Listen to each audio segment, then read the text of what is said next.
लोगों पर 3 एहसान करो, तुम रंजीदा नहीं होगे। नफा नहीं दे सकते तो नुकसान ना करो, खुश नहीं कर सकते तो रंजीदा ना करो, तारीफ नहीं कर सकते तो बुराई ना करो। 4 चीजें बदनसीबी की पहचान हैं। ए, आंखों का खशक होना। 2, दिल का सख्त होना। 3, उम्मीदों का लंबा होना। 4, लालच करना।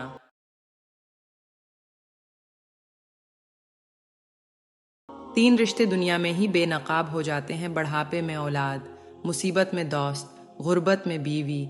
रिश्ते कुछ नहीं मांगते सिवाय वक्त और इज्जत के।